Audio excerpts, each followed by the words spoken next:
Respect or insults. After Jada rolled her eyes, did she tell you to do something? No. It's like, I made a choice on my own from my own experiences, from my history with Chris. Jada had nothing to do with it. I'm sorry, babe. I'm going to say sorry to my kids and my family for the heat that I brought on. Hey, human family, how are you? It's Darren. Welcome to another episode of Fully Alive Again. Yes, you guys, Will Smith has finally spoken. He shared what happened during the Oscars 3.5 months ago and gave a very eloquent apology to the public and his family. There's only one thing that he did that sets off the alarms, in my opinion, and really paints a bleak future for Will. So let's do what we do and dive deep. No tears, no fears, fully alive again after these years.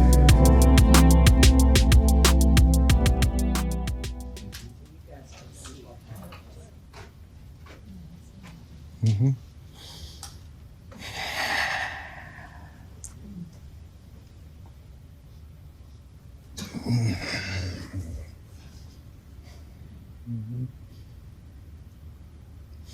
Why didn't you apologize to Chris in your acceptance speech? I was fogged out by that point. It's all fuzzy. I've reached out to Chris, and the message that came back is that he's not ready to talk, and when he is, he will reach out. So I will say to you, Chris, I apologize to you. My behavior was unacceptable, and I'm here whenever you're ready to talk. I just want to chime in on one thing that he said there too, was that everything was in a fog, why he didn't apologize to Chris. You see, Will's a calculated man, and he wouldn't be that successful if he wasn't. To be in a fog on one of the most important nights of his life would suggest that there's something nefarious going on inside of his mind that he's not in control of. Unless he is doing drugs and has some type of addiction that prevents him from being cognitively aware of what he's doing, one would have to assess, how does my mind become so jaded, so blinded, that I did such a stupid thing? And that is sheer hell. It torments us when you're in narcissistic abuse. Why do I keep self-sabotaging myself? Why do things not work out? What is wrong? And the puppeteer, the narcissist, is our counselor, leading us into the abyss. I want to apologize to Chris's mother. I saw an interview that Chris's mother did, and that was one of the things about that moment. I just didn't realize, and I wasn't thinking, but how many people got hurt in that moment. So I want to apologize to Chris's mother. I want to apologize to Chris's family, specifically Tony Rock. We had a great relationship. Tony Rock was my man. And this is probably irreparable. I spent the last 3 months replaying and understanding the nuances and the complexities of what happened in that moment. And I'm not going to try to unpack all of that right now, but I can say to all of you, there is no part of me that thinks that was the right way to behave in that moment. There's no part of me that thinks that's the optimal way to handle a feeling of disrespect or insults. After Jada rolled her eyes, did she tell you to do something? No. It's like, I made a choice on my own, from my own experiences, from my history with Chris. Jada had nothing to do with it. I'm sorry, babe. You see, answering the question, did Jada tell you to do something, after she rolled her eyes, and he said no, and he laughed while he said so. This laugh was either from being uncomfortable or letting Master Jada know that he's doing the right thing in protecting her. You see, all of us know when we get an evil look from a spouse, a boyfriend, girlfriend, or a parent, it can speak volumes. They don't have to say a word. And when you look at how quick he took action, it is easy to see that the way that she rolled her eyes was a cause and effect and got him emotionally off balance. And he was emotionally off balance for the entire night. This is a gala designed for you, and you self-sabotage yourself like that, and you're in a fog not knowing why you did it. That's either drugs, a mental illness where you're bipolar or something, or it's a narcissist in your life. After Jada rolled her eyes, did she tell you to do something? No. It's like, I made a choice on my own, from my own experiences, from my history with Chris. Jada had nothing to do with it. I'm sorry, babe. I'm going to say sorry to my kids and my family for the heat that I brought on all of us. To all my fellow nominees, this is a community. It's like I won because you voted for me. And it really breaks my heart to have stolen and tarnished your moment. I can still see Questlove's eyes. It happened on Questlove's award, and it's like I'm sorry really isn't sufficient. And all of that was very well done and relevant. It was ownership for what he did, because regardless of what Jada did, and when these people get into our souls, we are still responsible for our actions. And I thought he brilliantly apologized right there. What would you say to the people who looked up to you before the slap, or people who expressed that you let them down? So there's two things. One, disappointing people is my central trauma. I hate when I let people down. So it hurts. It hurts me psychologically and emotionally to know I didn't live up to people's image and impression of me. And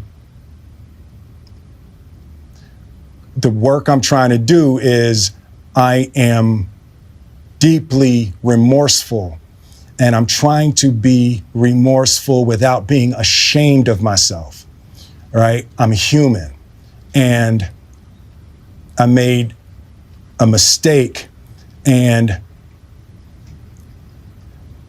I'm trying not to think of myself as a piece of shit. So I think the inner work that Will has been doing, even though he didn't say so, has led him to the conclusion that he is a codependent, that he's a people pleaser, that he puts people above himself. And any advisor, life coach, therapist, good friend who knows anything about a codependent would then say, just like my therapist and life coach said, you need to examine the people around you. You see, self-sabotage doesn't just happen, and that's exactly what he did at the Oscars. Self-sabotage is built into you from a parent, from a spouse, from the people around you. And when you feel that your life is going down, that there's a downward pull in your life, you need to do two things. Examine yourself and be completely honest with yourself, and then examine the people in your life and be completely honest with who they are. Look at them with a third eye. Vet them. And this is what he's not doing, and this is why I think the future is not good. And I made a mistake, and I'm trying not to think of myself as a piece of shit. So I would say to those people, I know it was confusing. I know it was shocking.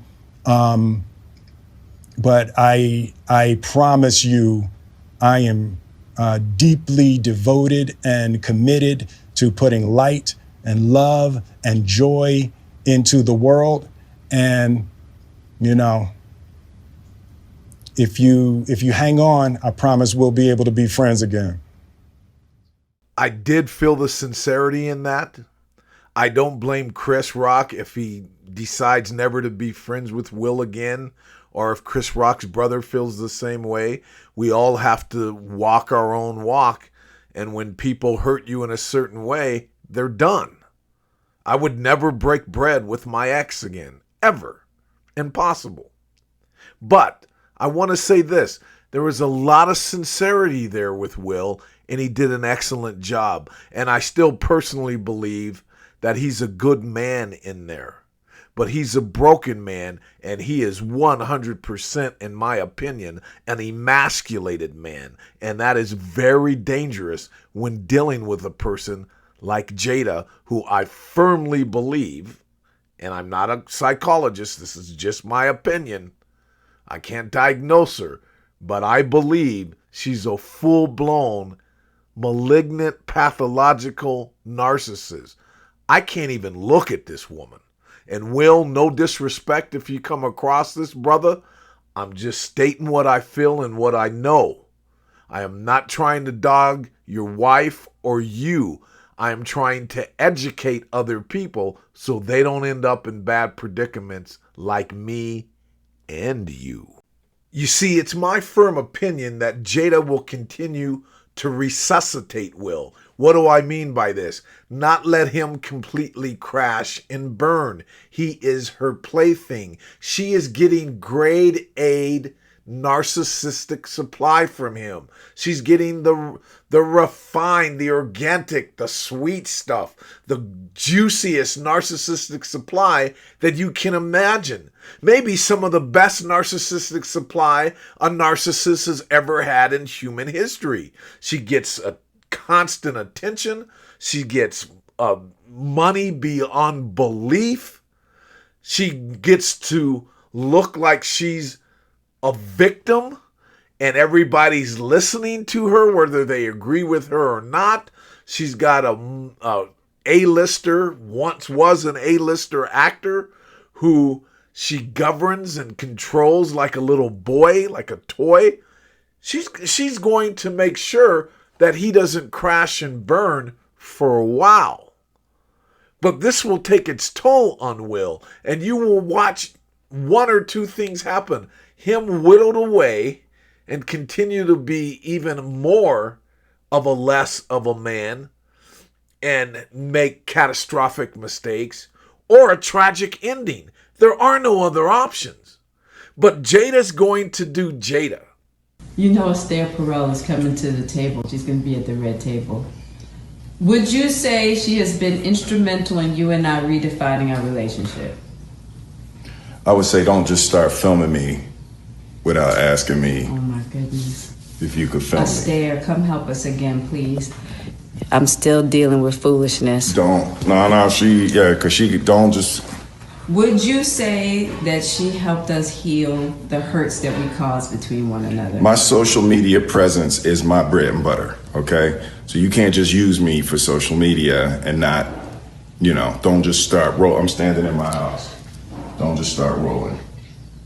Please watch us stare at the red table because she's helped us a lot. Can't you tell? When I turned 40, that's when I had a midlife crisis. Yeah, your 40th birthday was my low point. The day after her 37th birthday, I hired a team to orchestrate her 40th birthday. I hired a documentary team. I traced Mommy's family roots. Her 40th birthday was going to be my thing. It was going to be a splash. It was going to be a splash. Mary J. Blige performed. I debuted the film, all of that. It was going to be the thing that lifted her out of this midlife crisis, and it was going to be my deepest, most beautiful proclamation of love, and we did it. Oh, she's holding it together. She's getting it together. Then I have Mary J. Blige perform, and the whole time I'm like, the little boy that wants mommy to say everything was wonderful, right? And she's having a really difficult emotional time. And I said, well, it's okay. We'll just wait and see. I just wanted to have intimate time. And I was like, well, I'll cancel tomorrow. She was like, it's my birthday, right? And she's told me that the party was the most ridiculous display of my ego. Crushed. Right?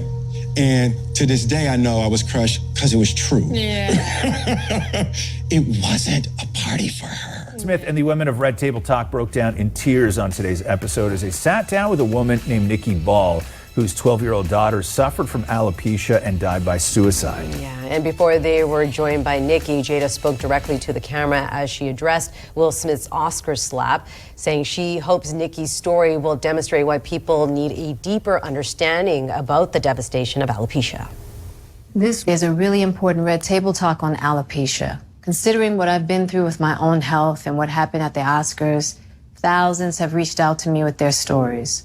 I'm using this moment to give our alopecia family an opportunity to talk about what it's like to have this condition and to inform people about what alopecia actually is. You see, she has a perfect shield now that protects her from anybody saying anything to her. People are committing suicide with the condition that I have.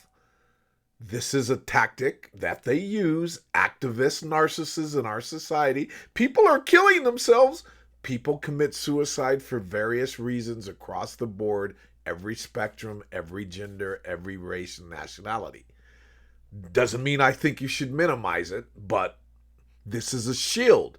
So she's happy. And she also put this shield out right after the Johnny Depp and Amber Heard trial, when Amber was being exposed and basically the vast majority of the public turned against her. So what did Jada do? I better get a shield and protect myself and put the emphasis on my illness. And then you'll see here in this next clip how she's the peacemaker. How she's the strong black woman that ain't ever done nothing to nobody. I'm just trying to prevent this black on black violence that's happening so much in today's world. I'm a sweet little angel. I ain't never done nothing to nobody. I'm just floating around, shitting rainbows and unicorns. That's all I do. Now about Oscar night, my deepest hope is that these two intelligent, capable men have an opportunity to heal, talk this out, and reconcile. The state of the world today, we need them both. And we all actually need one another more than ever.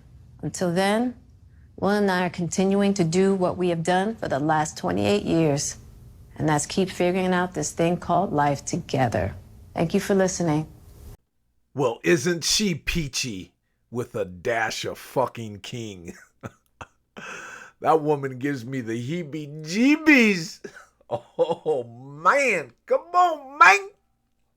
Are you high? Oh, my God, Will. Man. Open your eyes, brah.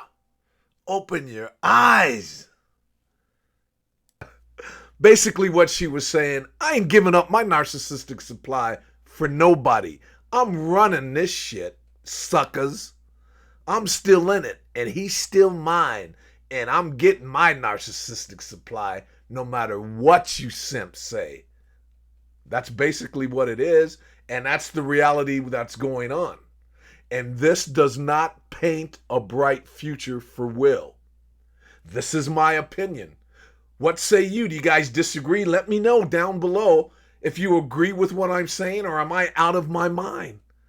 What do you think? Do you think Jada's a sweet little angel and Will's just so stressed and confused? Or do you think Will is dealing with a bona fide narcissist who's going to take him further into the abyss? All right, you guys, I got nothing but love for you. I appreciate you stopping by today. And until next time, be good to one another, stay strong, walk tall, and I'll see you on the next video. Until then, peace. Be well. No tears, no fears. Fully alive again after 6 years.